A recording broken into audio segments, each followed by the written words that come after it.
Exploring small moments of lasting impact, it's the Atomic Jolt podcast with your host, Martin Cartledge. Today I have Ben Reno.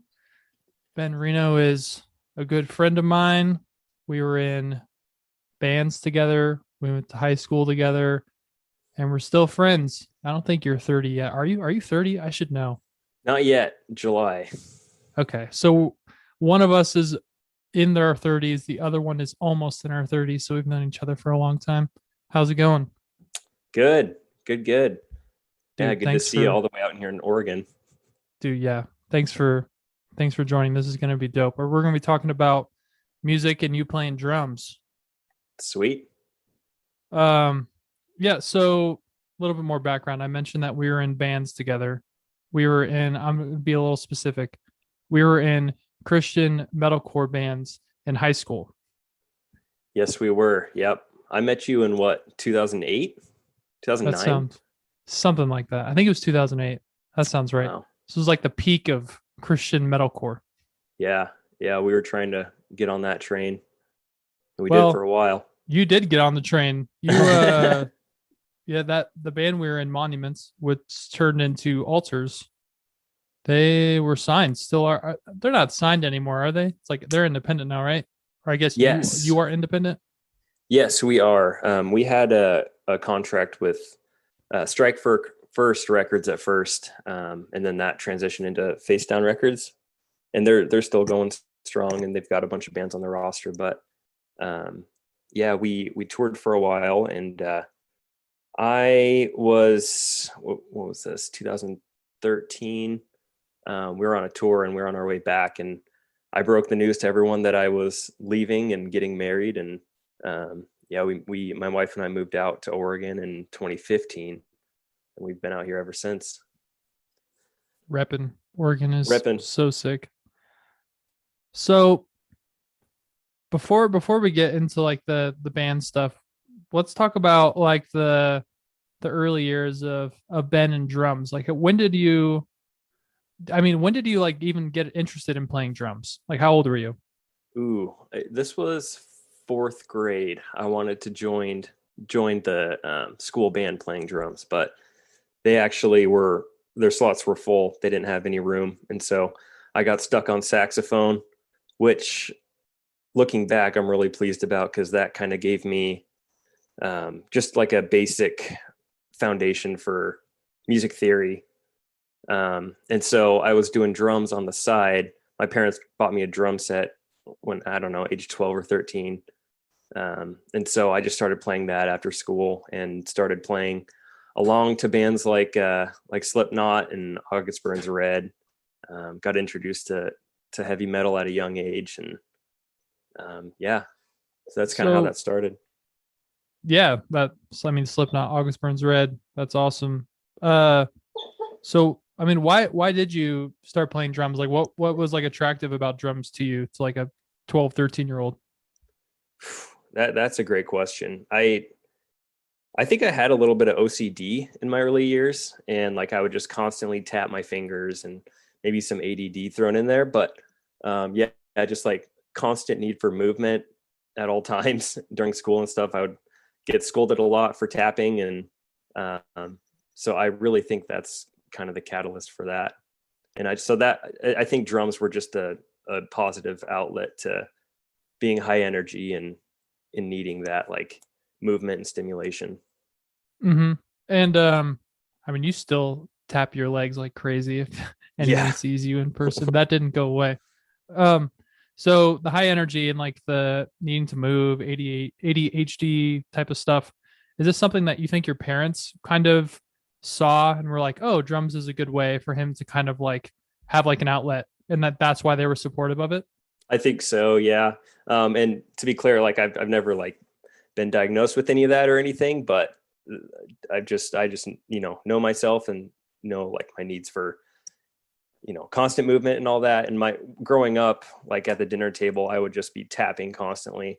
And my dad would like jokingly come over and hit my hands and tell me to stop. And so I think they even saw like when I was really young that, I needed that outlet. And I had been hounding them for, I don't know, probably every day for 6 months, wanting a drum set. and so yeah, finally got me one. Why do they have pause on getting you a drum set? Was it the noise? Was it like The a music noise, thing? yeah. Was it was just pure noise? I bet it was mostly noise. I'm sure there was like, the stigma of having a kid as a drummer, and just all the worries that entails, I guess. Did you grow up in like a musical household, or like where did like the musical influence come from? Was it just something that you just saw in school and thought it was cool, or was it like a family thing? Interestingly enough, it was actually not a family thing. My parents do not live much music. It's pretty rare that there'll just be music going on in the house growing up. So I think I was just kind of born with it, and I'm kind of the black sheep in the family in the sense that like I'm kind of more of the creative and just like musical one, I guess. Mm-hmm. And yeah, but it's both my parents, just like that was just never really a thing growing up, so it's kind of the oddball. Yeah. And so if they didn't really have like much of a musical background, and you're 12, 13, were you like in anything like formal, like with school? Like were you in like band or anything?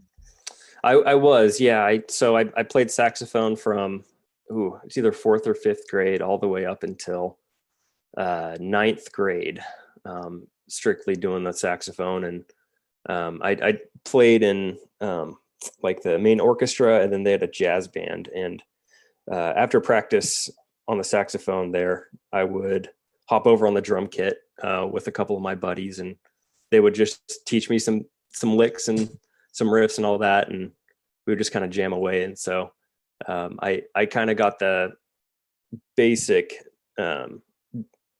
knowledge for working my way around a drum set through them. Yeah. And saxophone, I forgot that you played it for so long. Do you know any Kenny G? I did, yes. In fact, I think I sent you a song a couple years back with some Kenny G in it. It was a heavy metal with Kenny G. I remember. Full circle. That's sick. So with your parents not really growing up, playing music and not really being like a staple in the house, how did they kind of approach you practicing? Did they really have like a compass on how to organize you practicing, or was it kind of like, did they leave it up to you to practice, or what was that arrangement like? Yeah, I think the only rule was I had to stop playing by, it was either 6 or 6:30 p.m., like by dinner-ish time. And then after that, it was, mostly like homework and winding down for bed. So basically, after school until, 6 or whatever, was just me on the drums almost every day. Yeah. And so you're like 12, 13. What were your like influences besides like your friends that were kind of showing you the ropes? I mean, like early musical influences. Yeah. I think probably my biggest initial influence, oh boy, it would probably have to be Joey Jordison from Slipknot, the OG Slipknot drummer. I had just like, before that band, I'd never heard anything like that. And so as soon as I listened to it, it just immediately popped out at me, and I wanted to learn every fill. And just the way he moved around the kit was like unheard of at that time. So he was just a huge inspiration for me wanting to start that. And what did your parents think of Slipknot and that influence on your drumming? They highly encouraged more tame Christian music. So they were not big fans of the heavy metal genre in general, and even approaching them with like Christian heavy metal bands right off the bat, it took some convincing. Yeah. Would you just say it's just because they're a little bit more like traditional, and it like they didn't really grow up with like big musical backgrounds? Yeah. This was all completely foreign to them. So it was all, it's just a lot of growing pains for all of us. Sure. And so like you're really starting to take drums seriously around like 13. Mm-hmm. Does that continue just up until now? Did you have any lapses in that? I mean, I guess through like middle school and high school, like tell me about like where drums took you from there. Yeah. So I did have some lapses. I think probably my longest lapse would be from when I quit the metalcore band that we were talking about up until, right, like basically right when COVID hit, maybe a little bit before. When I moved out to Oregon, I had kind of just put music on the back burner, and just felt a lot of exterior pressure to make money, get a job, find a long-term career and stick to it and don't do anything creative. And so I just got really burned out by that, and transitioning back into drums and music in general has been really healthy for me. So yeah, that's probably been my longest lapse. So I'm thinking about it's a good segue into like careers and giving up, laying up the drumsticks per se. Mm-hmm. Was there ever a point where you thought drums would be a career move and you could do it professionally? There was, yeah, I would say probably like late middle school, early high school. And, even practicing every single day for hours on end, I could see like what it would take and what it would cost, and the financial gains from it. And it just didn't seem like something that was very viable. And I knew that there were other careers out there that would pay more. And so I think I just kind of made a decision to keep it as a hobby rather than try to turn it into something, And when did you think that you made like the conscious decision, like this is just kind of gonna be a hobby? I'm not gonna try and put any pressure on it to like make it a career. Oh, that's a really good question. I don't know. I don't know if there's like a specific time. Maybe it was just kind of more of a gradual understanding. Yeah, maybe like, late high school, maybe during our touring times with altars. It's really hard to say. Yeah. And so speaking of like late high school, early like post high school, was there pressure from your parents to do more of like a traditional post high school path of like college and a career? Or did you ever express interest in like, hey, I'm trying out the band. I really want to go for this. What was that? Tell me about how that went. Yeah. So being able to play in a full-time touring band took a lot of convincing from me and the rest of the band at the time. And I could do it conditionally. I was allowed to tour if I was in college. And so I would just sign up for all the online courses that I could and fill the credit hours that I needed to stay in the touring band. And so I actually did both, and it was difficult. You're traveling around, like you don't want to spend any time on the computer doing school. You just want to hang out with your friends and enjoy the scenery and all that. Yeah. How long did you tour in a band? So I started touring in, let's see, like early 2011, late 2010, up until the end of 2013, basically. So basically 3 years. And we we weren't out all the time, but we were out for, I don't know, I would have to go back and check the books, but probably 5-ish to maybe 6 months out of the year. Mm-hmm. That's what it felt like. At least it seemed like it'd be pretty close to that. Yeah. And you talk a lot about so far, like doing like touring and live performances, things like that. Have you ever thought about doing like session drumming, like in studio, that environment? Has that ever been an option for you, or is that something you're interested in? I did look at that years back, but I'm more interested in production and like the audio engineering side of it now. So I still love drums and I still play them, but I've more phased into like actually making music and songs as a whole. Mm-hmm. Yeah. And so do you think you've kind of like morphed into that like after you stepped away from drums for a couple of years? Yes. Yeah. Big time. Yeah, I'm actually like, I'm starting to learn a couple different instruments now and working in Logic, just screwing around and making songs. And I'll send some to our vocalist and we'll go back and forth. And it's really nice being able to learn just, everything that there is to learn about it. There's just so much to learn out there. And yeah, just trying out new things and learning all the instruments I can.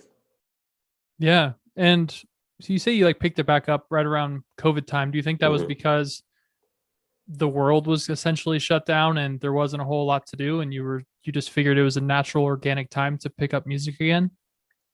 Yeah, it really was. So, having all that free time, especially from like the first couple weeks of lockdown or whatever, really got me thinking about starting music again. And I think COVID just regardless on your thoughts, like about that, I think it made a lot of people rethink their priorities in life. And I knew that music was, I wanted it to be near the top of my list. Yeah. A quick aside.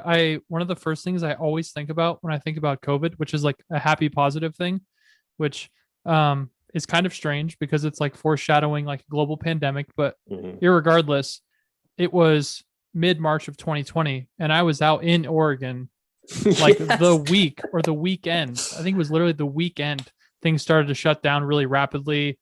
Flights were like heavily affected because I think I was out there for a friend of mine. He was adopting his kids. So I was out there for that, but I also spent a lot of time with you. And so I remember us just like going up and down the coast, driving around in a rental car, just having like a blast. Meanwhile, there's like this global pandemic just brewing like underneath the surface and we had no idea. We were just like blissfully unaware. That's right. And I remember that distinctly. I remember you were looking at your flights back and you were trying to get an earlier flight because you were worried about them canceling it. And I was like, oh dude, come on, let's just hang. It's totally fine. Don't even worry about that. It's going to blow over. Here we are a year and some change later. Yeah. I don't want to generalize, but I feel like a lot of people thought it was going to be something that would have blown over in a couple of weeks tops. Yeah. And so as foolish as it sounds in hindsight, I think both of us just wanted to like hang out and capitalize on the time we could spend together hanging out because like you mentioned, you live in Oregon, I live in Colorado still.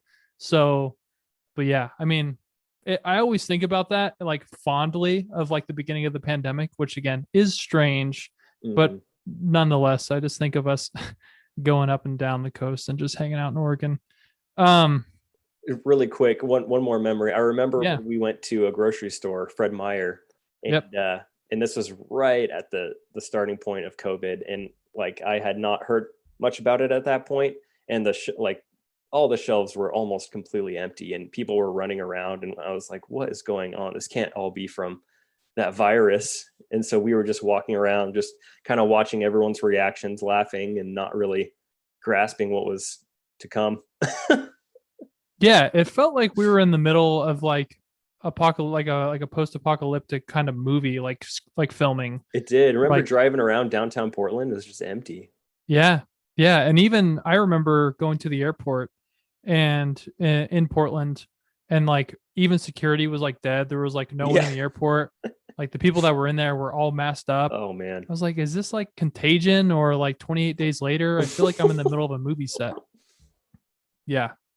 But regardless, it was fun memories. At least there was like a fun, nice time before the pandemic fully set in. But yeah.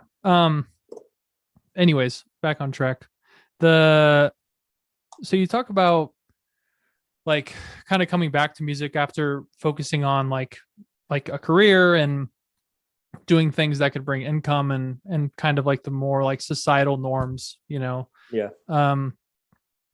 What do you think? Do you think like coming back to music is beyond just filling time during a pandemic? Do you think there's like therapeutic elements to it as well? Like, why do you think it makes you like fulfilled or happy or satisfied outside of just filling time? Yeah, that's a great question.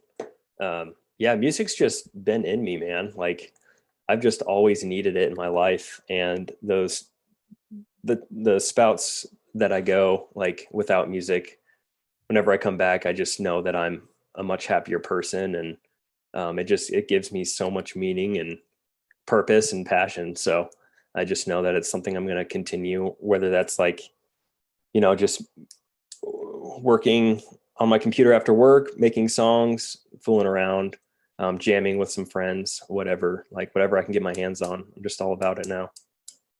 Yeah. And so I've yet to meet someone that would probably disagree with this, but let's say that you needed to kind of like tell someone why you think like music is important to you, or in general, like why it's good for the world. Yeah.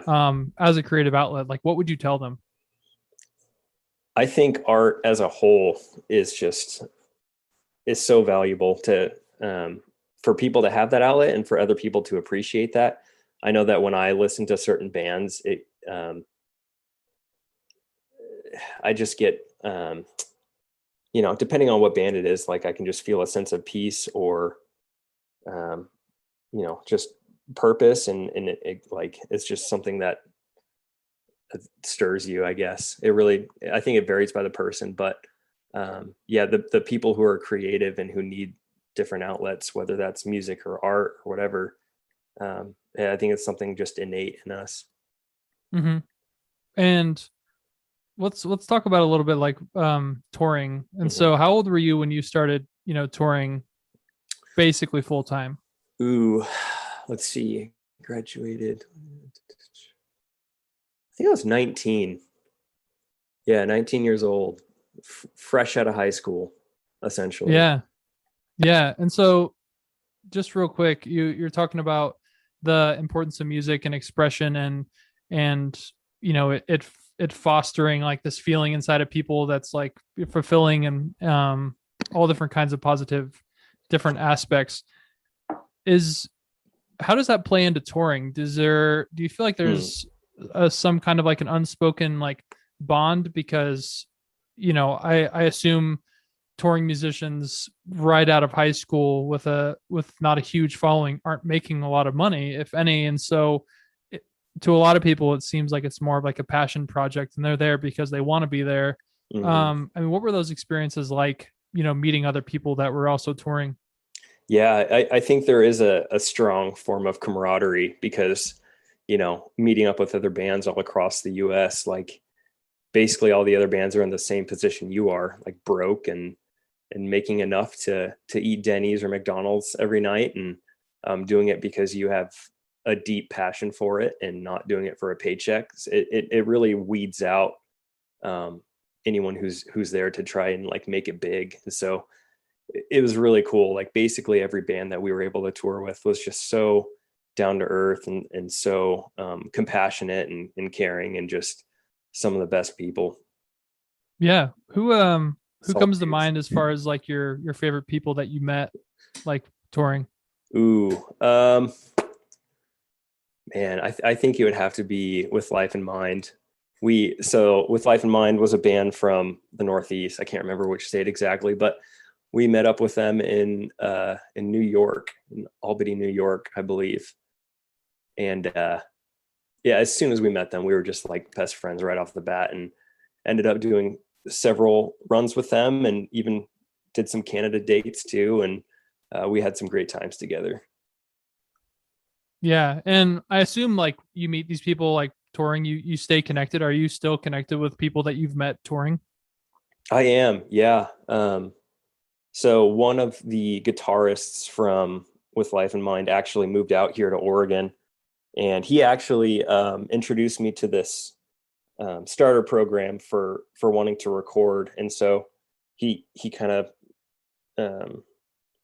he was actually like one of the main like catalysts for me being able to do this. So I'm really grateful to him. But yeah, we've just talked about all the times we had touring together, and it's been great to reconnect with him.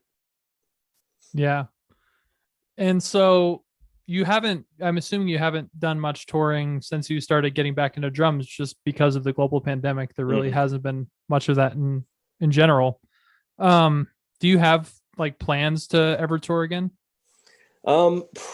Full time. It's really hard to say. It's just such a sacrifice. You got to put everything else on the back burner. If you want to tour if you're in my shoes. But doing festivals and shows, things like that are definitely things that I'd love to do in the future again. And do you have plans on doing that? Are you currently writing music for, is it Altars again? Yes. Yeah. So basically ever since COVID started, I have been writing song after song and sending them to our vocalist and getting his feedback on it and making adjustments, things like that. But yeah, so all that turned out to us being able to record over the summer at his studio. So we're sitting on an album right now, and we just have vocals to do and a couple other things. But yeah, once that gets released, I think we're going to go from there and come up with a clear vision of what we want it to look like. Yeah. And so from when you started touring pretty regularly until now, it's been almost, it's been over 10 years since you started touring. I imagine you've changed quite a bit. And are you working with primarily the same people in the same band as you were 10 plus years ago?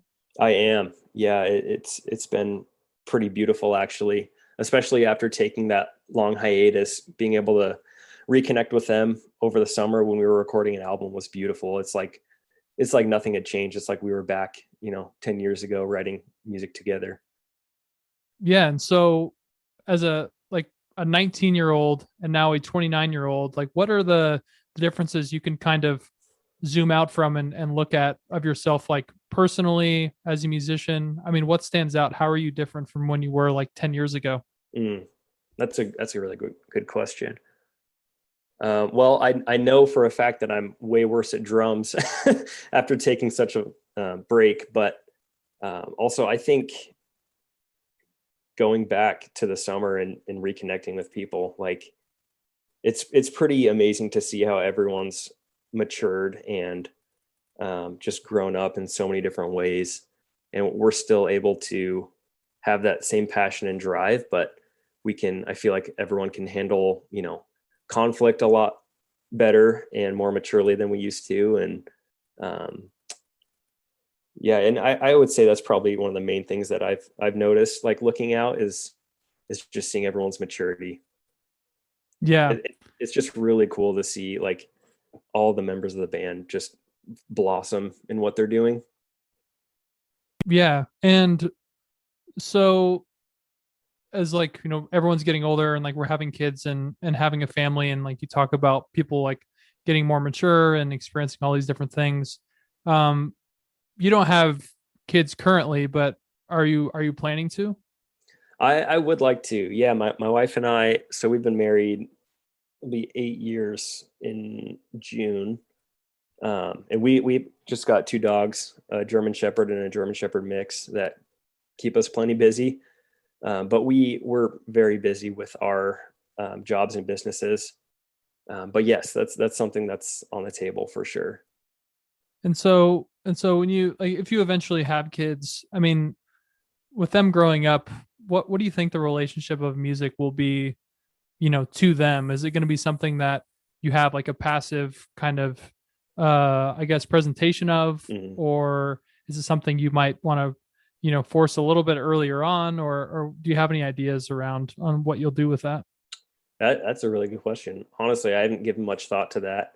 I know that I'll want them to be passionate about what they want to be passionate about. So if they're all about music, then I'm going to go for that, and I'm going to push them to do that. If they're all about hockey, which hopefully is the case, I'll get them started young at that. But yeah, it's going to be really interesting to find those passions that they have and to really nurture that. Yeah. And outside of that, this might be a little bit of a tricky question, but thinking of kind of life lessons or things from music, or in your experience of, it could be finding it and practicing, it could be touring, it could be anything along the way with your life and music having a role in it. what would you say are some like life lessons that could be applicable that you could kind of, instill with your kids? That's a good question. I think the one that comes off the top of my head is it's so cliche, but to not give up your passions for something society tells you to do. And to, because you have to make money, you have to be able to sustain yourself and your family, but, find a way to do that thing that you love, even if it's on the side, even if it's only for an hour a week. Yeah. Don't give up on it. And so you talk, speaking of that, you talk about kind of putting drumming aside to pursue more of a career for a couple of years. And so I assume that this would just come from like real life experience of I love drums, but then I gave it up for a couple of years because I wanted to do a career. Then I came back to it and realized I could do both and kind of manage that.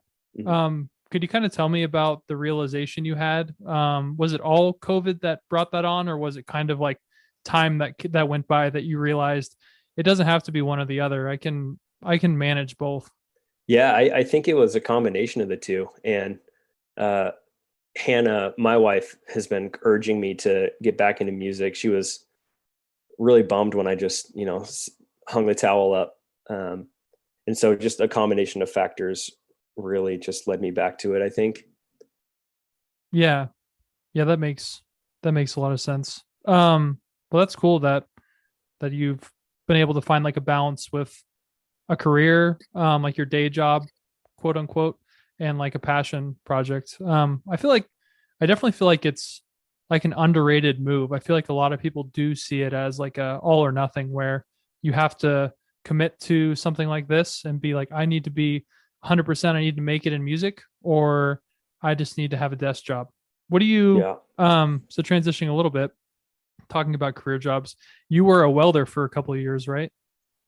I was actually, like a month after I quit touring. I got engaged and I actually went off to welding school for 9 months and received all my certifications doing that. Came back, got married, was doing welding for, years and years. And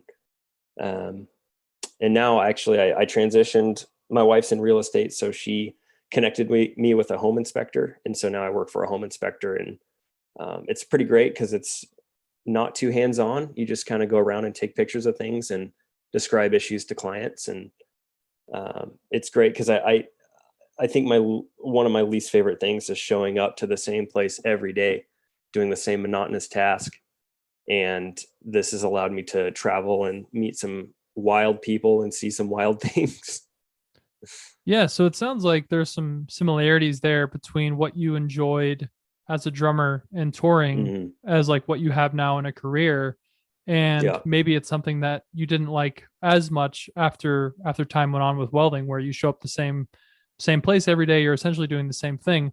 What's interesting though, and I'm thinking out loud, is touring, you are doing the same thing every day, but you're just in a different place. Do you think that's like the differentiating factor? Is I am doing the same thing, I'm performing essentially the same songs, but it's in a completely different place every day? Yeah, that's very true. There are a lot of similarities. I don't know what I'm going to see, like, on Monday morning when I go to my next inspection. There's just been a wide array of different things that I come across, and it's the same with touring. Like, you meet new people all the time, and you get to see some crazy cool places. And I think both are really similar in that sense. And so do you think that the elements of touring, the things that really drew you into that lifestyle, was something that you intentionally looked out for a career? Or was it something that just kind of fell in your lap and it was like a happy accident where you were pleased that it worked out the way it did? I think growing up, I've just, probably back to my like need to move and constant stimulation. I need change and variety in my life. And seeing how touring and now home inspection can sort of give me that need. it really gives me peace because just, doing the same thing every day is I just can't do it. I know some people can, but it just drives me bonkers. Yeah. And so home inspection, I know you've told me some pretty wild stories. How does it compare to being a touring musician? I could imagine that, like you said, there are plenty of situations where in touring, you're going to a city that maybe you've never been before, or to a venue, or you're meeting people you've never met before. So there's always an element of uncertainty there. Whereas the same could be said, obviously, with home inspection. You've probably never been to this person's home. I mean, are there similarities there as far as like, and is it almost exciting to where there's anticipation of what am I going to see? There is. Yeah. Sometimes we'll drive up to, a brand new construction where it's like really straightforward and simple. And, our report is like a page long, and other times we'll show up to homes that have been around for 100 years. And, we'll have a 70-page long report with a whole bunch of crazy, wild issues, anything from electrical to plumbing to foundations falling apart.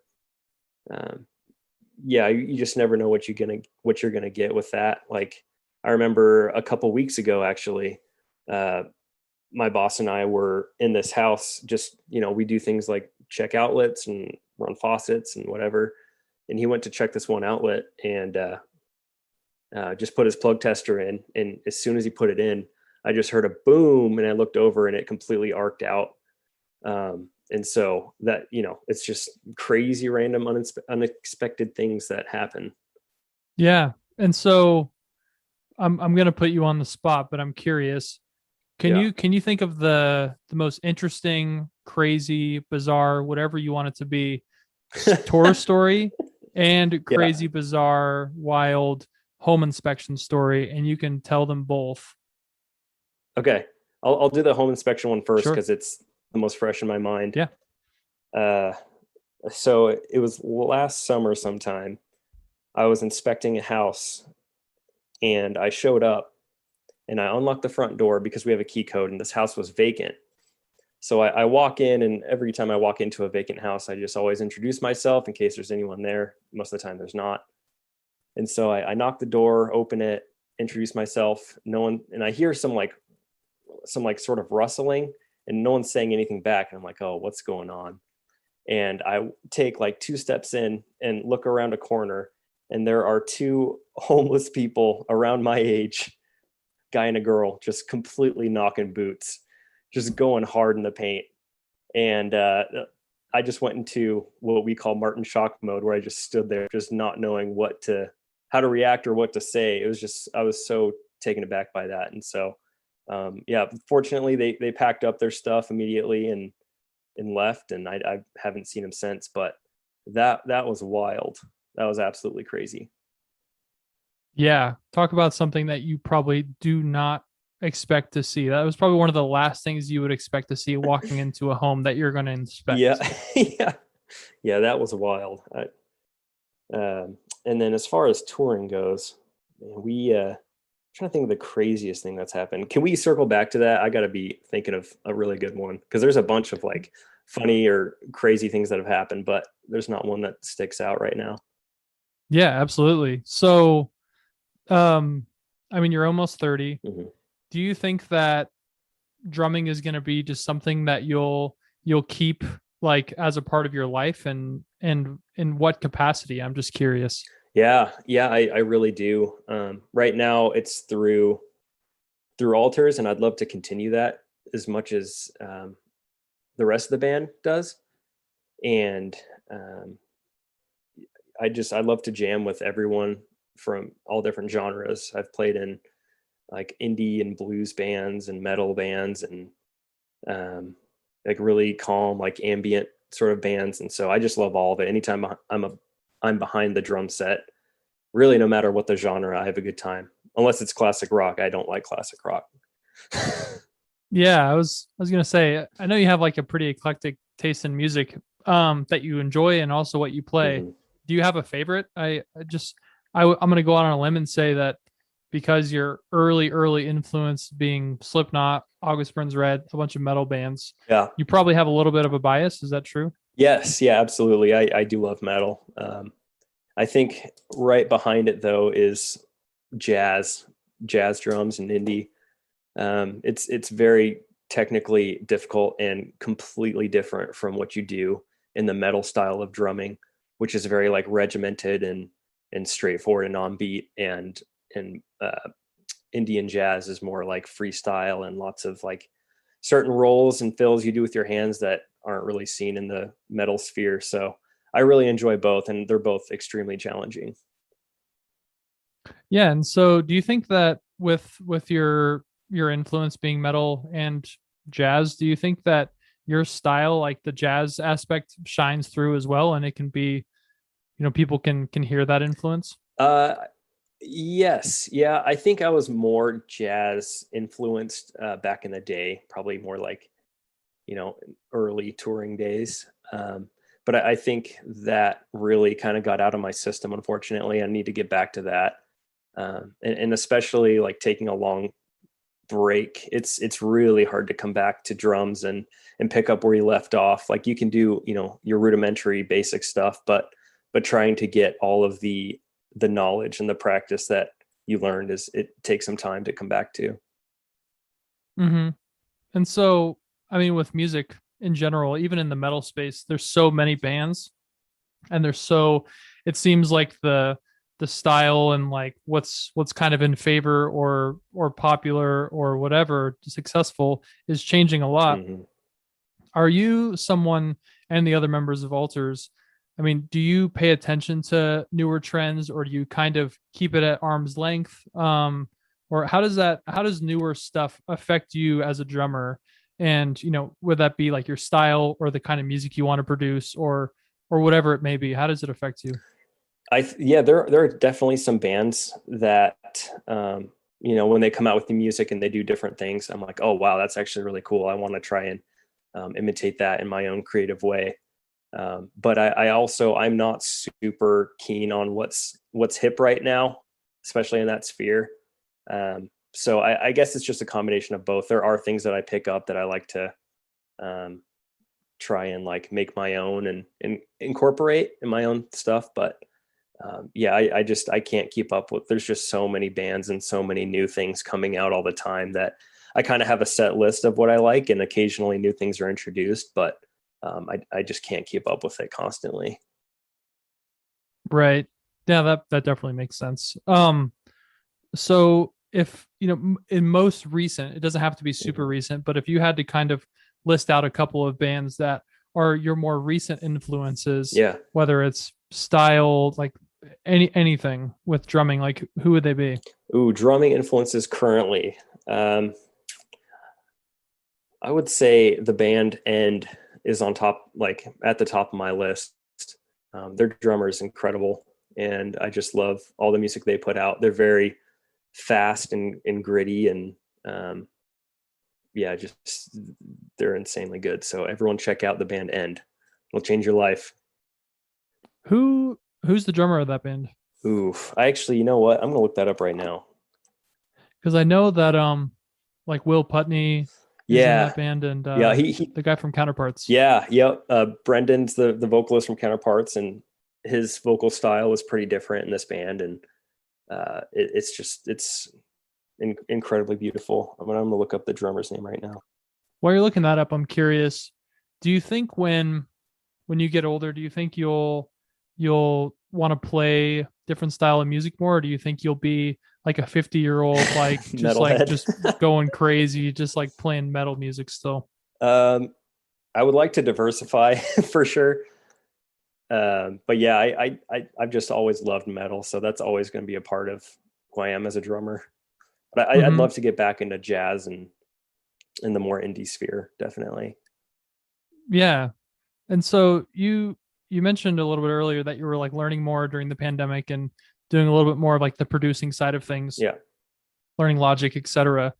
How do you think like your perspective as a drummer has like made like, does it like, what do you bring to the table as a producer, just being a drummer? Oh, that's a good question. I think mostly it would have to be the rhythm side of the songs. I'm definitely stronger at that than like the more melodic stuff and like chords and all that. I'm more on the novice end with that stuff. But yeah, definitely like the rhythm side of it. I think I can bring some good things to the table.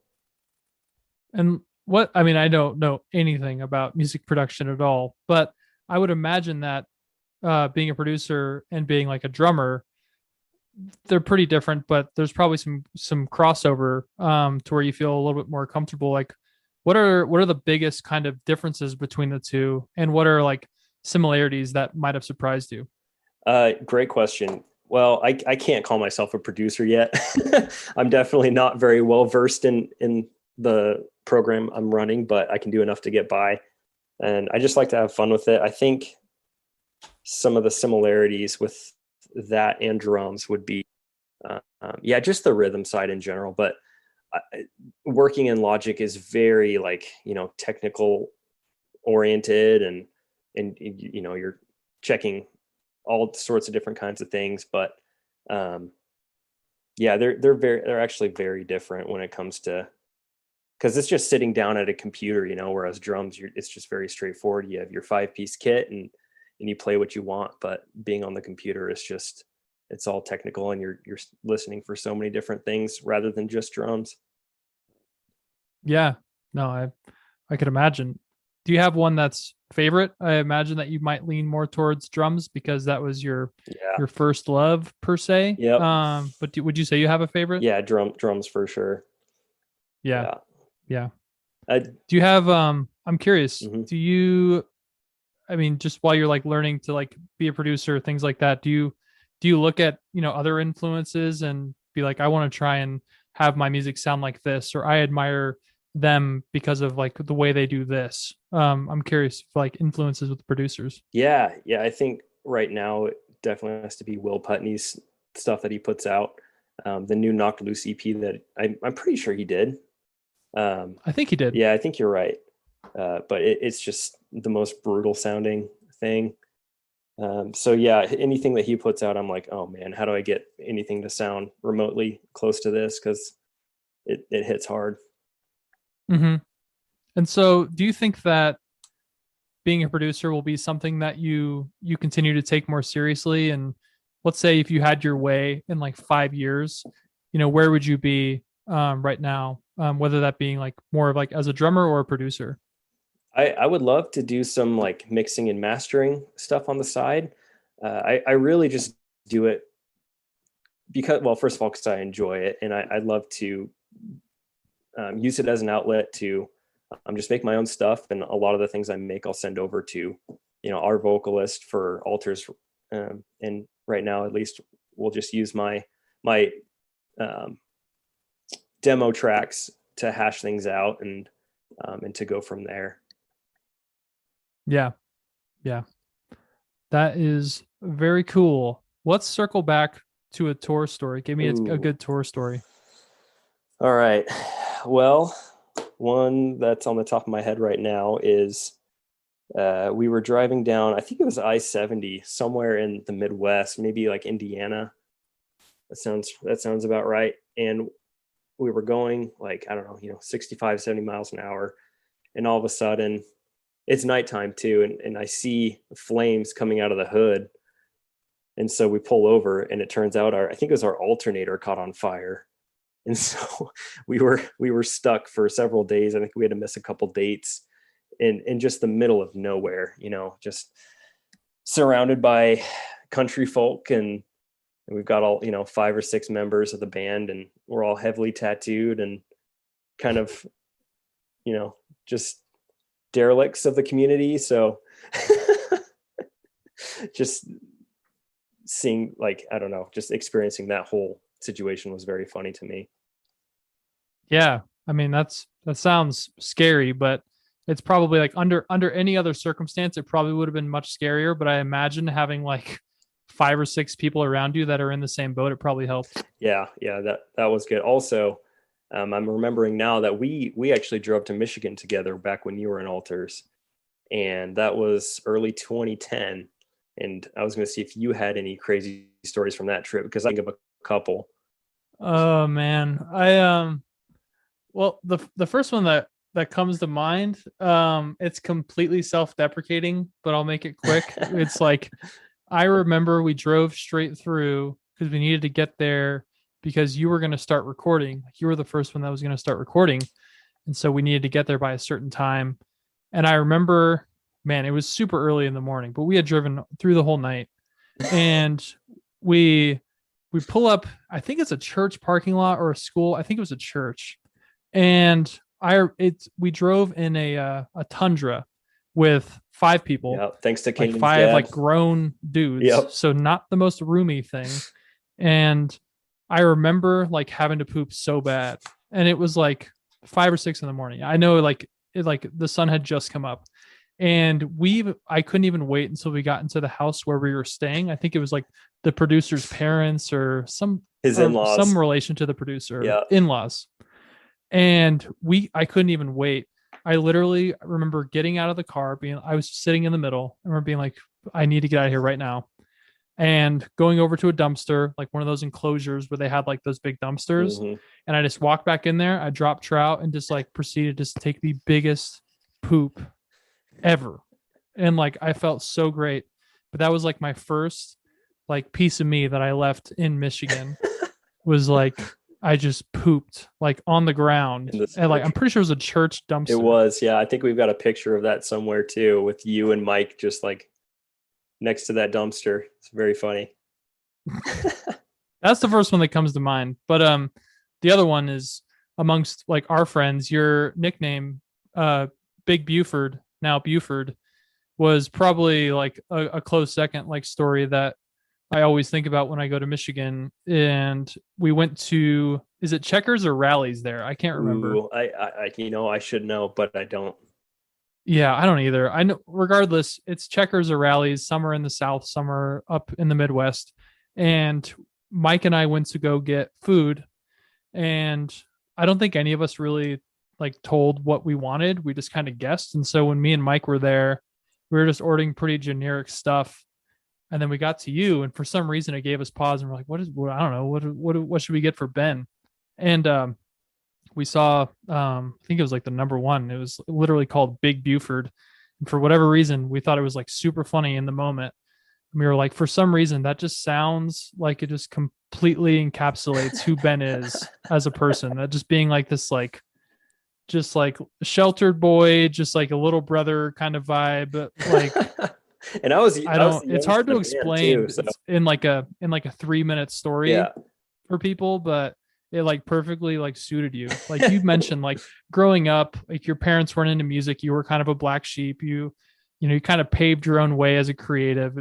It's nothing against your family, of course, but you paved your own way, and in an environment where it felt very like polished and kind of linear as far as like, this is what you do. You kind of did your own thing. And so I think your parents wanted you to be a little Buford, but you broke out of it in your own way. Turned into Big Buford. Yeah. Yeah. The little Buford became the Big Buford. That's right. Funny. Man, that's great. I don't think I've ever told that like poop story to anyone on outside air. of our friend group. So there you go. Now it's on the internet. There you go, world. Yeah, there you go. Do with what you will. So I'm gonna like transition real quick to like a speed round of questions. So we touched on it a little bit. I'm pretty sure I know the answer because you said it earlier, but favorite drummer? Joy Jordison. Cool. Most underrated drummer? Ooh. Oh gosh, most underrated drummer. The drummer of Converge. Oh yeah, what's his name? He's great. That is a great answer. Dang. Yeah, it's totally a band that like is so revered in so many ways, but no one ever talks about that guy. And I'm a perfect example. I don't even know his name, but he's amazing. I don't either. I should know. Man, great answer.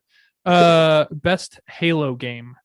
Oh, the new one, Infinite. I rescind that. Halo Reach, just because the nostalgia factor is there, and I played that so much growing up. But the new Halo is insanely beautiful.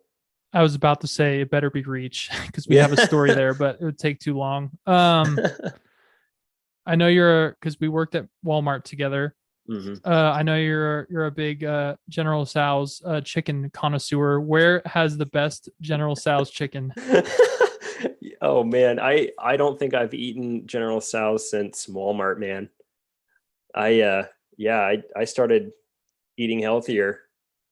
Yeah. Like probably 6 years ago. That's probably for the best. Okay, your worst sunburn.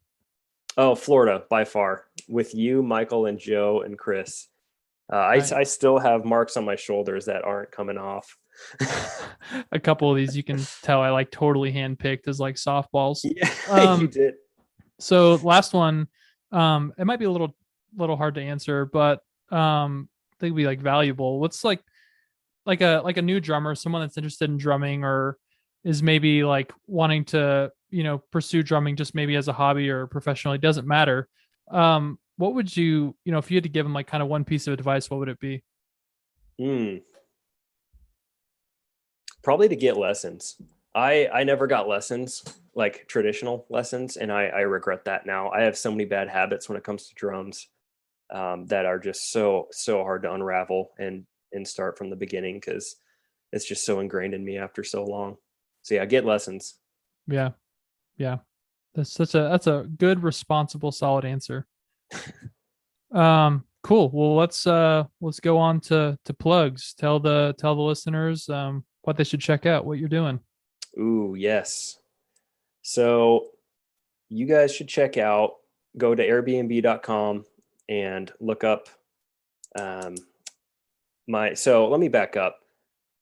I guess we didn't really touch this at all, but my wife and I and her parents started a business together. And we have one investment property right now, but we're looking to expand. And so we have one right now in Mapleton, Oregon on the river. It's gorgeous. It's our Airbnb. So if you're looking for a beautiful scenic stay, you guys should go there because it's awesome. And there's a dock and you can hang out and it's only, 10 or 15 minutes from the coast. In Florence, actually, where me and you've hung out before. So yeah, you guys should check that out. Also, sometime next year, not quite sure when, my band Alters will be releasing a new album. And we've kind of kept it hush hush, but we're starting to let it go a little bit to the crowd. So yeah, you guys should check that out once it's out and let me know what you think. Where can they find it? It'll be on every major platform. And yeah, we've been working on it since the start of COVID. So it's been a long time coming, but I'm really proud of it. And I think it's beautiful. And it's got a wide array of genres in there, but I think it's pretty cohesive as a whole. But you'll have to let me know. Yeah, that'll be, man, I'm excited for that one. Well, sweet, Ben. It's been really good talking. Thanks for taking the time. Yeah, man. Thank you. Great to talk to you. Thanks again, Ben, for joining the show. For some reason, I feel like I should be playing Kenny G right now. If you enjoyed the show and you're interested in supporting the show a little bit more, you can leave us a review on the podcast platform of your choice. If the podcast platform of your choice doesn't have reviews, you can follow us. That's probably the best way to support. If you're on social media and you're interested in following us on that, you can find us on Twitter and Instagram at Atomic Jolt Pod. That's Atomic Jolt POD. Thank you so much again for listening, and we'll see you next time.